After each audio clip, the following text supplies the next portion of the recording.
360 में। नौमुंतखब अमरीकी सदर जो बाइडन की जीत की एक बार फिर तौसीक। रियासतों के बाद इलेक्टोरल कॉलेज का नतीजा भी हक में रहा। FBI का मुखबिर बनने से इनकार पर दबाव का सामना करने वाले 3 मुसलमानों की सुप्रीम कोर्ट में जीत। मामला क्या है? और माहौलियाती तब्दीली। चित्राल के ग्लेशियर्स जो खैबर पख्तूनख्वा की प्यास बुझाते थे, अब सैलाबों का बाइस बन रहे हैं। अमेरिका में 3 नवंबर के सदारती इंतखाबात के नताइज पर एक और मुहर लग गई। इलेक्टोरल कॉलेज ने भी जो बाइडन को फातेह करार दिया है। मिस्टर बाइडन कहते हैं जीत जमहूरियत की हुई, लेकिन सदर ट्रंप ने अब भी नताइज को तस्लीम नहीं किया। वॉइस ऑफ अमेरिका के वाशिंगटन स्टूडियो में आप सबको खुशामदीद। व्यू 360 के साथ मैं हूँ सारा जमान। जैसा कि आप जानते हैं, अमेरिका में 3 नवंबर को सदारती इंतखाबात हुए, जिनमें जो बाइडन फातेह के तौर पर सामने आए।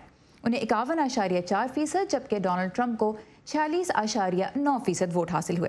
लेकिन जैसा कि हम आपको पहले भी बताते रहे हैं, अमेरिका में सदर बराह रास्त अवाम के वोटों से मुंतखब नहीं होता, बल्कि उम्मीदवार को इलेक्टोरल कॉलेज के 538 वोटों में से कम 270 हासिल करने होते हैं। पीर के रोज़ तमाम 50 रियासतों में इलेक्टोरल कॉलेज के अरकान सदर को मुंतखब करने के लिए जमा हुए।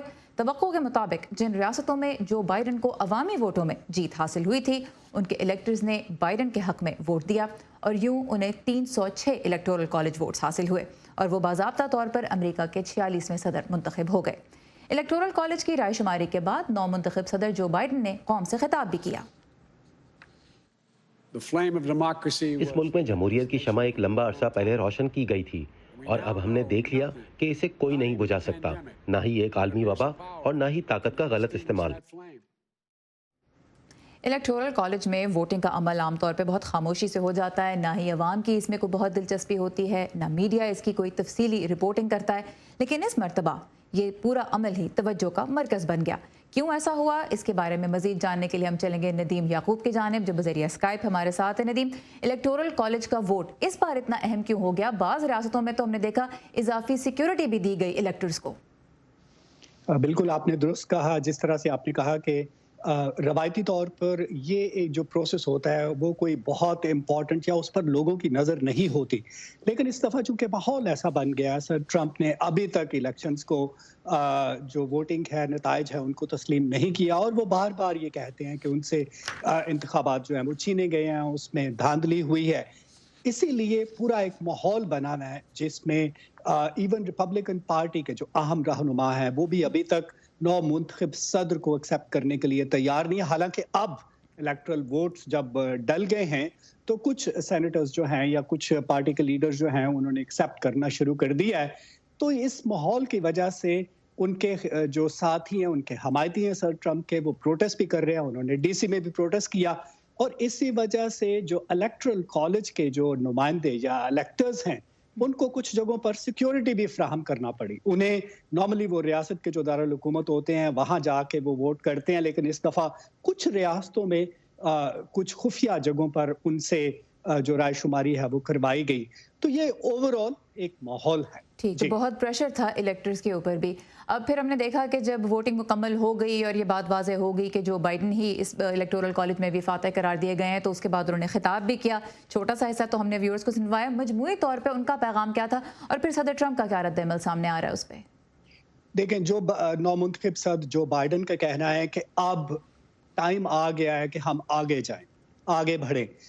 ये जो पूरा एक कंट्रोवर्सी थी, आपने तमाम एवेन्यू, उन्होंने अपनी स्पीच में भी कहा कि आपने तमाम एवेन्यूज पर जहां पर आप जा सकते थे आपने कर लिया। आप वहां पर गए, कोर्ट्स में गए, आपने रिकाउंटिंग करवाई। इसके बाद आप इलेक्शंस जो हैं, जो उनके नताइज जो हैं वो आपको एक्सेप्ट करने चाहिए, क्योंकि जो डेमोक्रेसी है उसका एक प्रोसेस है और अमेरिका की डेमोक्रेसी जो है वो मजबूत है। अवाम ने जो है वो अपना मैंडेट दे दिया है और अब हमें मुत्तहिद होना चाहिए। जो मुल्क है उसको पैंडेमिक की वजह से और जो इकोनॉमिक चैलेंजेस हैं वो अपनी जगह पे, इसलिए सबको मुत्तहिद होकर आगे बढ़ना है ताकि हम ये मसाइल जो है उनको हल कर सकें। और सदर ट्रंप का रद्द-ए-अमल? सर ट्रंप ने अभी तक इस पर कोई रद्द-ए-अमल का नहीं दिखाया। उन्होंने इलेक्टरल जब वोटिंग हो रही थी कॉलेज की, तो उससे पहले उन्होंने एक ट्वीट किया था और उन्होंने अपना जो उनका एक नजरिया है या अपना स्टैंड है उस पर वो कायम धांधली इल्जामात ये मुझसे छीना गया वो वाला।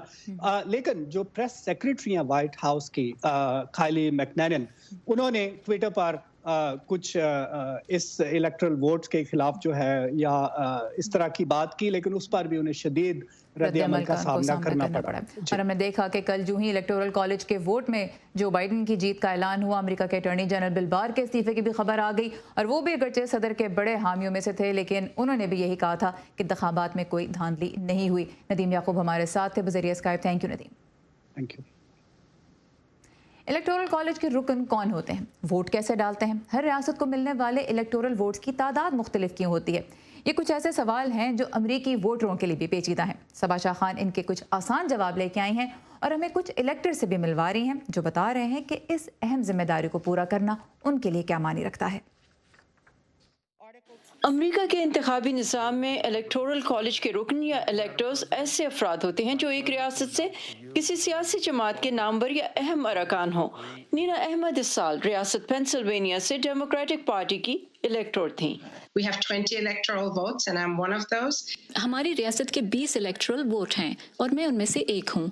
ये मेरे लिए आजिज़ी और एजाज़ की बात है क्योंकि मैं एक तारिक वतन हूँ, मुसलमान हूँ और साइंसदान हूँ। इन सब चीज़ों ने मिलकर मुझे एक अनोखा वोटर बना दिया।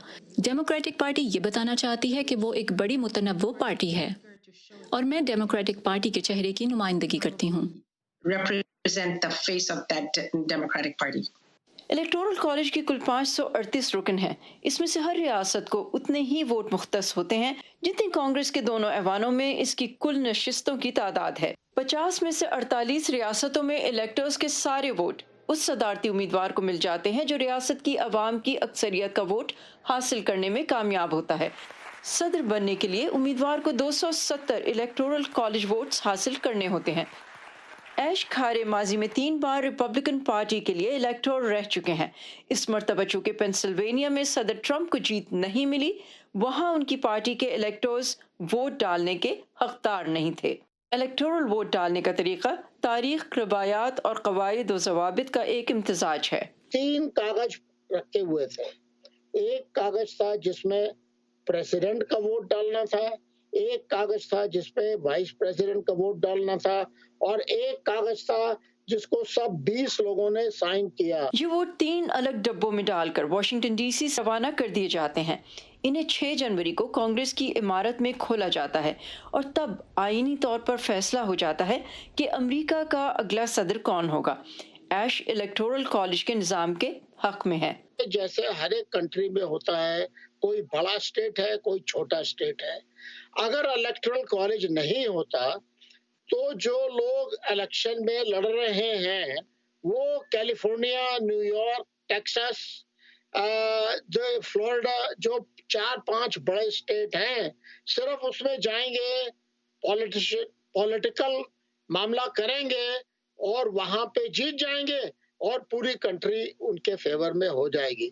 इसको हटाने के लिए कि ऐसा ना हो, इन्होंने इलेक्टोरल कॉलेज डिजाइन किया जिन लोगों ने कॉन्स्टिट्यूशन बनाया था। लेकिन 2016 में रियासत मैसाचुसेट्स से डेमोक्रेटिक पार्टी की इलेक्टोर नाज़दा आलम के ख्याल में ये एक फरसूदा निज़ाम है। अमरीकी जमहूरियत गुज़िश्ता 200 साल में मुकम्मल तौर पर तब्दील हो गई है क्योंकि जब अवामी वोट बहुत ज़्यादा होने के बावजूद कोई शख्स इलेक्टोरल कॉलेज की वजह से मुंतखब नहीं होता तो ये बेमायनी है। मेरे ख्याल में इस निज़ाम को तब्दील करने या ख़त्म करने की ज़रूरत है। माजी में भी इलेक्टोरल कॉलेज में तब्दीली के लिए आवाज़ें तो उठी हैं, लेकिन इलेक्शन के बाद ये मामला ठंडा पड़ जाता है। इस मरतबा इलेक्शन तनाज़ात की वजह से इलेक्टोरल कॉलेज को तवज्जो तो बहुत मिली है, मगर अवाम की दिलचस्पी किसी तब्दीली का बाइस बनेगी, इस बारे में कुछ कहना मुश्किल है। Saba Shah Khan, voice of America, Fairfax, Virginia. आपको बताते चलें कि सिर्फ 2 रियासतें, मेन और नेब्रास्का, अपने इलेक्टोरल कॉलेज वोट्स उम्मीदवारों को मिलने वाले अवामी वोट के तनासुब से तकसीम करती हैं। एक और अहम बात, व्हाइट हाउस पहुंचने के लिए चूंकि उम्मीदवार को इलेक्टोरल कॉलेज के 270 वोटों की गिनती पूरी करनी होती है, इसलिए हारने वाले के मुकाबले में ज़्यादा रियासतों में जीतना भी ज़रूरी नहीं होता और ना ही अक्सरियत का वोट हासिल करना ज़रूरी होता है। जहाँ एक तरफ अमेरिका में सदर के इंतखाब में एक अहम मरहला कल मुकम्मल हुआ, वहीं कोरोना वायरस से बचाव की मुल्क गिर वैक्सीनेशन मुहिम का आगाज़ भी हुआ। पहली खुराकें पाने वालों में तिब्बी अमले के अरकान शामिल हैं, जिन्हें उम्मीद है कि उन्हें वैक्सीन लेता देखकर आम लोगों का भी इसमें भरोसा बढ़ेगा। मज़ीद जानते हैं इस रिपोर्ट में। पीर को न्यूयॉर्क के इलाके क्वींस के long island Jews medical centre में नर्स सैंड्रा लिंडसी को कोरोना की वैक्सीन लगाए जाने का ये मंजर शायद 3 हवालों से तारीखी था। दुनिया भर में कोरोना वायरस से सबसे ज्यादा मुतासरा मुल्क अमेरिका के शहर न्यूयॉर्क में इस बीमारी के खिलाफ फ्रंट लाइंस पर लड़ने वाले हेल्थ केयर वर्कर्स की नुमाइंदा एक नर्स को अमेरिका में कोरोना की पहली वैक्सीन दी गई। आज मैं पुरुमीद और पुरसुकून महसूस कर रही हूँ, जैसे शिफायाबी की आमद है। मैं उम्मीद करती हूँ कि हमारी तारीख के बहुत दर्दनाक वक्त के इख्तिताम का आगाज हो। मैं आवाम को यकीन दिलाती हूँ कि ये वैक्सीन महफूज है। हम वबा की हालत में हैं। इसे खत्म करने के लिए हम सबको किरदार अदा करना है। I want to instill public confidence that the vaccine is safe. We're in a pandemic, and so we all need to do our parts to put an end to the pandemic. New York के governor Andrew Cuomo live stream पर मौजूद थे। मैं इस vaccine के बारे में बहुत पुरजोश हूँ, क्योंकि मुझे यकीन है कि इस हथियार से हम इस जंग का खात्मा करेंगे। ये जैसे किताब के आखिरी बाब का आगाज है, लेकिन अब हमें इसका इस्तेमाल करना है, क्योंकि वैक्सीन बोतल में बंद रहकर तो असर नहीं दिखा सकती। अमेरिका में पहली वैक्सीन दिए जाने के बाद सदर ट्रंप ने अपनी ट्वीट में अमेरिका और दुनिया को मुबारकबाद दी, जबकि नौ मुंतखब सदर जो बाइडन ने अपनी ट्वीट में कहा कि पुरुमीद रहें, रोशन दिन आने वाले हैं। दुनिया भर की तरह अमेरिका में कोरोना वैक्सीन की दस्तयाबी पहला बड़ा कदम था, लेकिन इसके बाद भी कई चैलेंजेस दरपेश हैं, जैसे इन्हें -70 डिग्री सेंटीग्रेड पर महफूज रखने और ट्रांसपोर्ट करने के लिए दर्जा हरारत कंट्रोल करने वाली खुसूसी गाड़ियाँ और फ्रीजर्स की जरूरत। इस खुसूसी फ्रीजर को सिर्फ 2 मिनट के लिए ही खोला जा सकता है, वरना दर्जा हरारत मुतासर होगा। इसलिए हमें बहुत सोच कर ये काम करना होता है। फ्रीजर से निकालने के 10 मिनट के अंदर वैक्सीन को फ्रिज में रखना होता है, ताकि उसकी बर्फ फौरी ना पिघले, क्योंकि ऐसा होने से वैक्सीन की मियाद 5 दिन से कम होकर महज 2 घंटे रह जाती है। अमेरिका में कोरोना वैक्सीन की मंजूरी एक ऐसे वक्त दी गई है जब इस वबा से 3 लाख अमवात हो चुकी थीं। ताहम इसके बावजूद भी कुछ अमेरिकी वैक्सीन के महफूज होने के हवाले से तहफ़्फ़ुज़ात रखते हैं। मुझे यकीनन महसूस होता है कि ये सब बहुत उजलत में किया गया। हमें इसके साइड इफ़ेक्ट्स का मालूम नहीं।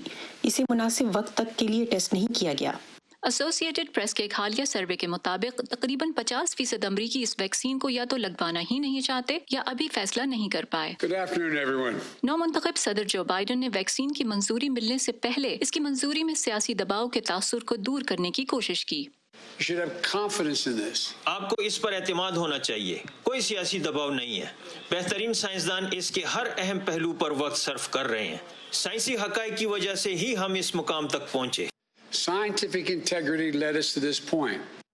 वैक्सीन की मंजूरी के बाद रियासती और मकामी सतह पर भी अभी बहुत से मराहिल तय करना बाकी हैं कि कब और कहां अमरीकी शहरियों को ये वैक्सीन दी जाएगी। In the case of health care workers और केयर होम्स के रिहायशी तो अपनी जगहों पर मौजूद हैं, तो उन्हें वैक्सीन देना मुश्किल नहीं। लेकिन जब आप बाकी उम्र रसीदा अफराद वगैरह को तरजीहन वैक्सीन देने की बात करें, तो वक्त और मकाम का तयन बहुत अहम होगा।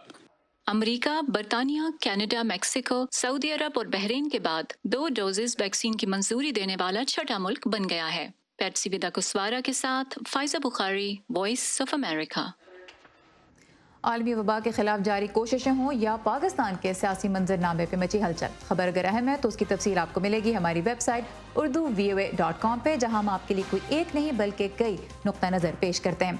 हमारी तमाम तर कंटेंट हम आपके लिए सोशल मीडिया प्लेटफॉर्म्स पे भी पोस्ट करते हैं, जहां पे आप इसे बआसानी पढ़, देख और सुन सकते हैं। आइए facebook.com/VOA उर्दू के पेज पे, ट्विटर पे हमारा हैंडल है @urduvoa। शुक्रिया शुक्रिया शुक्रिया कोरोना से मुतासरा मरीजों का इलाज करने वाले डॉक्टरों का, अपनी सेहत खतरे में डालकर काम जारी रखने वाले नर्सिंग और पैरामेडिकल स्टाफ का, शुक्रिया पुलिस और सिक्योरिटी इदारों के अहलकारों का, फलाई इदारों और रज़ाकारों का, दर्स व तदरीस का सिलसिला जारी रखने वाले असातिज़ा का, शुक्रिया हुकूमती अहलकारों का, सहाफियों का और आप सबका, क्योंकि हम सब मिलकर इस वबा को हराएंगे।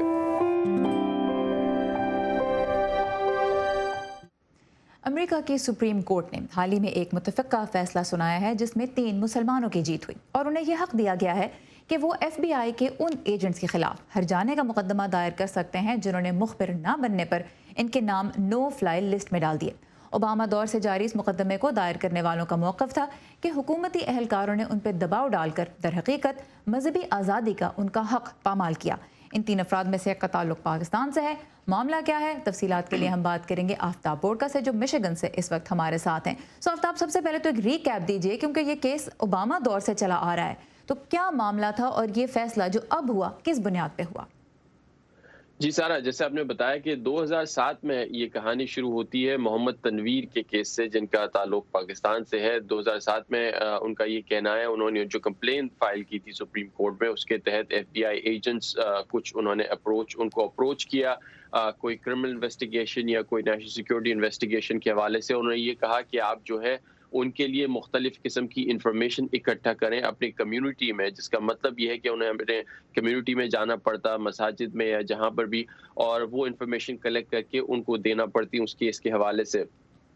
اس کمپلین کے مطابق انہوں نے ایسا کرنے سے منع کیا کیونکہ ایسا کرنا ان کے مذہبی اقدار کی خلاف ورزی ہوتا، اور ایسا کرنے کے بعد انہوں نے یہ الزام لگایا کہ جب انہوں نے کوآپریٹ نہیں کیا تو ایف بی آئی کی طرف سے ان کا نام جو ہے نو فلائی لسٹ میں ڈال دیا گیا، جسے ایگزٹ کنٹرول لسٹ کے نام سے بھی پاکستان میں جانا جاتا ہے، جس کی وجہ سے وہ کہیں پہ بھی فلائی نہیں کر سکتے تھے، جہاز کا سفر نہیں کر سکتے تھے، اور اس کی وجہ سے نہ صرف وہ اپنی فیملی سے نہیں مل پائے امریکہ سے باہر، بلکہ امریکہ میں بھی وہ اپنی جاب کے حوالے سے جو ڈیوٹیز ہیں وہ مکمل نہیں کر پایا۔ اس کی وجہ سے انہوں نے کافی تکلیف کا سامنا کرنا پڑا، نہ صرف انہیں بلکہ ان کے ساتھ جو 2 دوسرے مختلف پلینٹفز تھے ان کے ساتھ بھی غالباً یہی واقعہ ہوا۔ تو اس تمام نقصان جو ان کو ہوا اس سارے معاملے میں، اس کی بھرپائی کے لیے وہ جو ایف بی آئی کے انڈیویجول ایجنٹس ہیں ان سے وہ ہرجانہ وصول کرنا چاہتے ہیں کہ انہوں نے ان کے رائٹس کی خلاف ورزی کی ہے۔ تو وہ کیس وہ لے کے گئے اور مختلف کورٹس کے ذریعے جب اب سپریم کورٹ کے پاس وہ کیس پہنچا تو سپریم کورٹ نے انہوں نے کہا کہ جی ہاں، امریکہ میں ایک ایسا قانون موجود ہے، ریلیجس فریڈم ریسٹوریشن ایکٹ، جو کہ 93 میں ہوا تھا۔ اس کے تحت قانون یہ آپ کو اجازت دیتا ہے کہ جب بھی ایسا کوئی مسئلہ ہوتا ہے جہاں پہ آپ کی ریلیجس رائٹس وائلیٹ ہوتے ہیں تو آپ ان انڈیویجولز کے خلاف، حکومتی اہلکاروں کے خلاف جا کر ان کے خلاف جو ہے وہ آپ کیس کر سکتے ہیں ڈیمیجز کا۔ تو یہ ان کو آزادی ملی ہے۔ اب یہ بتائیں کہ اس پہ حکومت کا موقف کیا ہے، کیونکہ ایک سے دوسری انتظامیہ آ گئی۔ جی بالکل، حکومت کا صدر ٹرمپ کے ایڈمنسٹریشن نے بھی جب یہ کیس سارا چل رہا تھا تو انہوں نے اپنی جو ہے وہ اپیل اس میں فائل کی تھی سپریم کورٹ میں۔ انہوں نے یہی موقف اختیار کیا تھا جو پہلی کورٹس میں جسٹس ڈپارٹمنٹ نے اختیار کیا، وہ یہ کہ ایسا اگر کر دیا گیا، اگر شہریوں کو یہ اجازت دے دی گئی کہ ایف بی آئی ایجنٹس یا کسی بھی گورنمنٹ ایجنٹس کے خلاف وہ ہرجانے کا دعوے کر سکتے ہیں، تو پھر ایسا کرنے سے حکومتی جو اہلکار ہیں ان کی جاب جو ہے بہت مشکل میں پڑ جائے گی۔ بہت سارے جو کرمنل انویسٹیگیشنز ہیں یا باقی انویسٹیگیشنز میں جہاں ایک حکومت کی سپورٹ کے ساتھ جو یہ اہلکار جو ہیں انویسٹیگیٹرز ہیں انویسٹیگیٹ کرتے ہیں، اگر یہ ان کے کو کور نہ ملا تو ان کی جاب بہت مشکل میں پڑ جائے گی، اور لوگ جو ہے وہ ان کا یہ خطرہ ہے کہ ایک باڑھ آ سکتی ہے اس قسم کے لا سوٹس کی، کہ لوگ جب بھی یہ سمجھیں کہ ان کے ساتھ کچھ غلط ہوا ہے تو وہ فوراً جا کے جو ہے وہ کسی انڈیویجول حکومتی اہلکار جو ہے اس کے خلاف کیس کر سکتے ہیں، اور ایسا بہت سارے ان کے لیے مسائل پیدا کر سکتا ہے ایجنسیز کے لیے۔ بریفلی میں یہاں پہ اس بات کو بھی تھوڑا سا سامنے لانا چاہوں گی کہ سپریم کورٹ نے فی الحال اس حوالے سے نہیں کوئی فیصلہ کیا کہ جو کیس تھے اس کے حقائق کیا تھے۔ فوکس جو تھا اس مرتبہ گفتگو کا وہ صرف اس چیز پہ تھا کہ مذہبی آزادی کا حق اگر پامال ہوتا ہے تو اس کی بنیاد پہ ہرجانے کا مقدمہ کیا جا سکتا ہے یا نہیں، کریکٹ؟ جی بالکل ایسا ہی ہے۔ اب یہ ان انڈیویجولز پہ ڈیپینڈ کرتا ہے کہ وہ کس طرح سے اپنے کیسز دائر کرتے بھی ہیں نہیں، لیکن یہ ایک پریسیڈنٹ ہے جو سپریم کورٹ نے سیٹ کیا ہے، نہ صرف مسلمان یا کسی ایک مذہب کے حوالے سے، لیکن کسی بھی مذہب کے سے تعلق رکھنے والے لوگ۔ بہت سارے ایسے امریکہ میں واقعات ہوتے ہیں جب لوگوں کو یہ لگتا ہے کہ حکومت کے ساتھ کوآپریٹ کرنے میں یا کسی کیس میں کوآپریٹ کرنے میں ان کا ریلیجن جو ہے وہ کمپرومائز ہو جاتا ہے، تو وہاں ان کو یہ ریلیف دیا گیا ہے کہ اگر آپ کو کبھی بھی ایسا لگے تو آپ ان کو خلاف کیس کر سکتے ہیں۔ آلرائٹ، آفتاب بورکا ہمارے ساتھ تھے مشیگن سے۔ Aftab, thank you very much for the details. Thank you. ماحولیاتی تبدیلی ہمارے دور کے سب سے بڑے مسائل میں شمار کی جاتی ہے۔ ماہرین کے مطابق انسانی سرگرمیاں ماحول کو جو نقصان پہنچا رہی ہیں اس کے اثرات سے اب کوئی ملک بچا نہیں ہوا۔ بین الاقوامی طبی جریدے دی لینسٹ کی نئی رپورٹ کے مطابق پچھلے 20 سالوں کے دوران دنیا بھر میں ہیٹ ویو سے 65 سال سے زیادہ عمر کے افراد کی اموات میں تقریباً 54% اضافہ ہوا ہے۔ پاکستان میں 2014 سے 18 کے درمیان 3685 بزرگ گرمی کی شدت سے ہلاک ہوئے، جبکہ سن 2000 سے 2004 کے دوران یہ تعداد 3000 سے بھی کم تھی۔ درجہ حرارت میں اضافے سے گلیشیئرز بھی تیزی سے پگھل رہے ہیں۔ عمر فاروق آج ہمیں لے جا رہے ہیں چترال، جہاں صورتحال پانی، خوراک اور رہائش یعنی زندگی کے ہر پہلو کے اعتبار سے ہی خطرناک ہوتی جا رہی ہے۔ وادی چترال کے بالائی علاقوں کے یہ پہاڑ سال کے 12 مہینے برف سے ڈھکے ہوتے ہیں۔ ان پر جمے گلیشیئرز کا پانی خیبر پختونخوا کی پیاس بجھاتا ہے، مگر اب یہ گلیشیئرز تیزی سے پگھل رہے ہیں۔ ضلع چترال میں گزشتہ 15 سالوں کے دوران 6 بڑے سیلاب آ چکے ہیں، جن میں سینکڑوں افراد ہلاک ہوئے اور املاک کو بھاری نقصان پہنچا۔ بہت سے نقصانات ہوئے، لوگوں کے گھر ختم ہو گئے، لوگوں کے کچھ چترال میں اتنا زمین بھی نہیں ہے، چھوٹے چھوٹے زمین ہیں وہ بھی ختم ہو گئے۔ پھر بھی خطرے کے درمیان میں ہم کھڑے ہوئے ہیں، گرمیوں میں خاص کر خطرے کے درمیان۔ جب بارش ہو گئی تو ہم سارے زنانے چھوٹے بڑے سب بھاگتے ہیں۔ چترال کے رہائشیوں کا کہنا ہے کہ لواری ٹنل کی تعمیر اور اس کے نتیجے میں گاڑیوں کی آمد و رفت میں اضافے کے بعد سے وہ موسم اور اس کے اثرات میں شدت محسوس کر رہے ہیں۔ جو ہے نا یہ بارشیں، تیز بارش جو 10-15 منٹ کا ہوتا ہے، پہلے یہ ادھر نہیں ہوتے تھے، لیکن 2011 کے بعد تقریباً اس سیزن کے بعد یہاں پہ یہ مطلب بارشیں ہونی شروع ہو گئی۔ تو پہلے تو زمین تھوڑی سی مضبوط تھی، ابھی ہمارا زمین اتنا کمزور ہے کہ اس بارش کو برداشت نہیں کر سکتے۔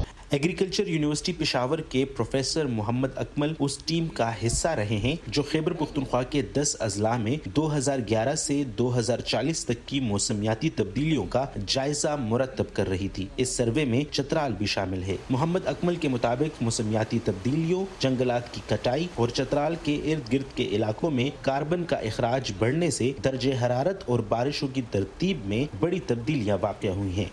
چترال میں جو ہے پہلے برف باری اکتوبر نومبر میں شروع ہوتی تھی، اب وہ جا کے جنوری میں ہوتی ہے۔ تو جنوری اور فیبروری کی جو برف باری ہے وہ پراپر سالڈ نہیں ہو پاتی، اس کے فوراً بعد ٹیمپریچر جب بڑھتے ہیں تو وہ جو ہے وہ جب میلٹ ہوتی ہے تو اس کی سپیڈ اور اس کی جو والیوم ہے وہ اس کو فلیش فلڈ کو جو ہے وہ کاز کرتا ہے۔ تیز رفتار ترقی کے لیے دنیا بھر میں کارخانے بڑی تعداد میں لگائے جا رہے ہیں، جس سے کاربن کا اخراج دن بدن بڑھ رہا ہے۔ پروفیسر محمد اکمل کہتے ہیں کہ پاکستان میں صنعتی ترقی کو روکنا تو ممکن نہیں، تاہم جنگلات میں اضافہ کر کے انڈسٹریلائزیشن کے منفی اثرات پر کسی حد تک قابو پایا جا سکتا ہے۔ اگر ہمارے پاس پلانٹس ہوں گے تو ہمارا جو موئسچر اوپر کا جو ٹیمپریچر ہے وہ اس کے ٹرانسپریشن سے کنٹرول ہوگا، اور جو اس کا روٹ سسٹم ہے وہ اس کی سائل کو کمپیکٹ کرتا رہے گا، اس کو لوز نہیں چھوڑے گا تاکہ وہ ایروڈ نہ ہو۔ اگر یہ ہمارے ساتھ ایروجن شروع ہو جائے گی تو پھر ہمارے پاس آگے جو ہے فوڈ شارٹیج ابھی بھی آ رہی ہے اور پھر بہت زیادہ ہوگی۔ چترال کے رہائشی سیلابوں سے نمٹنے کے لیے بند بنانے اور حفاظتی اقدامات کے لیے حکومتی ایکشن کے منتظر ہیں، کیونکہ چند ماہ بعد آنے والی گرمی میں ایک بار پھر یہ گلیشیئر پگھلیں گے، جن سے ان پہاڑوں کے دامن میں آباد دیہات اور فصلیں تباہ ہو سکتی ہیں۔ عمر فاروق، وائس آف امریکہ، چترال۔ ماحولیاتی تبدیلی کے مختلف پہلوؤں پہ ہم آنے والے شوز میں بھی آپ کے لیے رپورٹس لے کے آتے رہیں گے، کیونکہ جیسا ہم نے بتایا اسے ہمارے دور کے اہم ترین مسائل میں اب شمار کیا جانے لگا ہے۔ اسی کے ساتھ ختم ہوتا ہے ہمارا آج کا ویو 360 پروگرام کے بارے میں اپنی رائے دینے کے لیے آپ آ سکتے ہیں facebook.com/VOA اردو کے پیج پہ۔ اس کے علاوہ ٹویٹر اور انسٹاگرام پہ بھی ہمیں فالو کرتے رہیے، ہمارا ہینڈل ہے @UrduVOA۔ سارا زمان کو اجازت دیجیے، خدا حافظ۔ تازہ ترین خبریں، اہم واقعات، آڈیو ویڈیو رپورٹس اور تجزیے دیکھیں، سنیں اور پڑھیں VOA اردو کی اسمارٹ فون ایپ پر۔ خبریں اب ہر وقت آپ کی مٹھی میں۔